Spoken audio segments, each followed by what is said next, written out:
Quem foi Jezabel? No primeiro livro de Reis, capítulo 16, versículo 31 nos mostra que Jezabel era uma princesa, filha de Etibaal, rei de Sidom. Ela se casou com Acabe, o rei de Israel, e tornou-se rainha em Israel. Jezabel, um símbolo de idolatria. Jezabel foi citada por Jesus Cristo em Apocalipse capítulo 2, versículo 20 como referência a uma falsa profetisa imoral que ensinava e seduzia os servos de Deus a praticar prostituição e comer coisas sacrificadas aos ídolos. Na verdade, a falsa profetisa também é uma feiticeira. Jezabel foi a principal responsável pela introdução do culto a Baal no reino de Israel durante o período dos reis. Por causa de sua forte idolatria, Acabe fez um poste da deusa Zerá, um altar e edificou um templo a Baal em Samaria. A mãe de Atália. Um forte indicativo de que Jezabel não tenha sido a única esposa de Acabe é o fato que esse rei teve 70 filhos. Não sabemos se eram filhos de outras esposas ou concubinas. Porém, é certo que Jezabel foi a mulher mais importante na casa de Acabe, chegando a ser chamada rainha-mãe.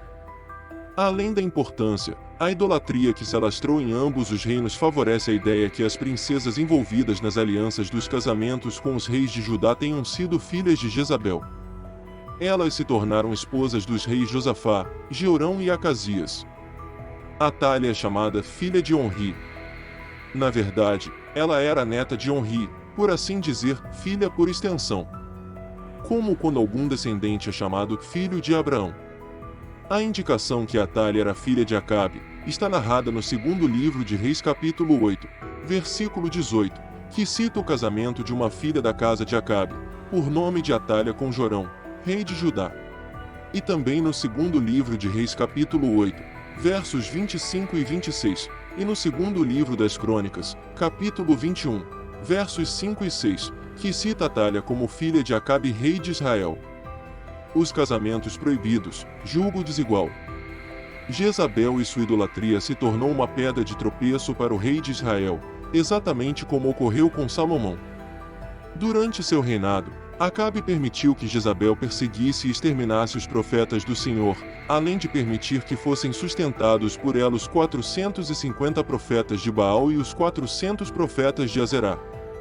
A falta de liderança familiar e firmeza espiritual de Acabe fez com que ele fosse dominado pelas más influências de sua esposa perversa. Por isso, a Bíblia deixa o seguinte testemunho sobre a vergonhosa situação dominante dessa mulher sobre seu marido. 1 Reis capítulo 21, verso 25, diz: Nunca houve ninguém igual a Acabe, que se vendeu para fazer o que era mal aos olhos do Senhor, porque Jezabel, sua esposa, o instigava.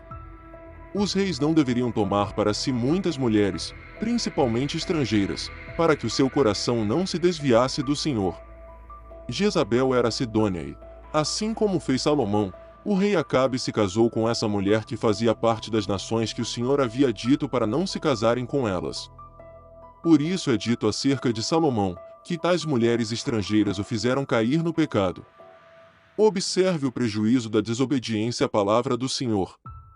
Além da filha de Faraó, Salomão amou muitas mulheres estrangeiras, moabitas, amonitas, edomitas, sidonias e eteias, mulheres das nações de que o Senhor tinha dito aos filhos de Israel: Não casem com elas, nem casem elas com vocês, pois perverteriam o coração de vocês, para seguirem os seus deuses. A estas Salomão se apegou pelo amor. Essa realidade espiritual jamais mudou. Por isso, ainda hoje, acerca do casamento, somos advertidos a não nos colocarmos debaixo de jugo desigual com os descrentes. Jezabel, a exterminadora de profetas. Obadias, o responsável pelo palácio do rei, era um homem que temia muito ao Senhor.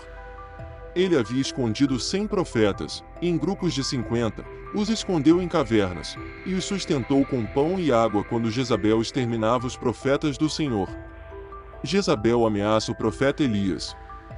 Logo após o embate entre Elias e os falsos profetas de Baal e Azerá, no Monte Carmelo, Jezabel ameaçou matar o profeta Elias, que fugiu para o deserto e foi até Horebe.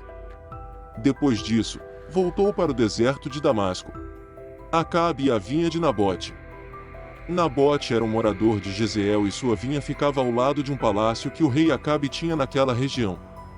O rei então tentou comprar a vinha para fazer uma horta. Mas Nabote não quis vender porque era uma herança de família. Jezabel percebeu que o rei ficou indignado e armou uma cilada para matar Nabote. Assim, ela reuniu os anciãos e contratou 2 homens malignos para servirem de falsas testemunhas, acusando Nabote de ter blasfemado contra Deus. Então, Nabote foi apedrejado até a morte. Dessa forma, Jezabel esperava que Acabe pudesse enfim tomar posse da vinha de Nabote. Mas o Senhor usou o profeta Elias para impedir que isso acontecesse e ainda deixou uma sentença de morte para essa rainha perversa. A morte de Jezabel. Depois que Jeú matou os reis de Israel e Judá, Jorão e Acasias, ele foi para Jezreel atrás de Jezabel. Enquanto isso, a Bíblia destaca que, quando Jezabel ficou sabendo que Jeú estava vindo em sua direção, ela se pintou em volta dos olhos, enfeitou a cabeça e olhou pela janela. Alguns sugerem que provavelmente fosse uma tentativa de seduzir o poderoso capitão, mas sua fala sugere que ela sabia que morreria e estava vestida para morrer como uma rainha. Jeú entrou pelo portão do palácio, levantou os olhos em direção à janela e mandou que alguns dos oficiais que estavam próximos jogassem ela dali. Quando ela foi jogada, seu sangue salpicou a parede e os cavalos e Jeú atropelou Jezabel. Após entrar no palácio para se alimentar, ele pede que ela seja sepultada porque era filha de rei, mas só restava a caveira dela, os pés e as palmas das mãos, porque os cães a tinham devorado, cumprindo assim a palavra do Senhor que o profeta Elias havia predito. Se gostou desse vídeo, se inscreva no canal.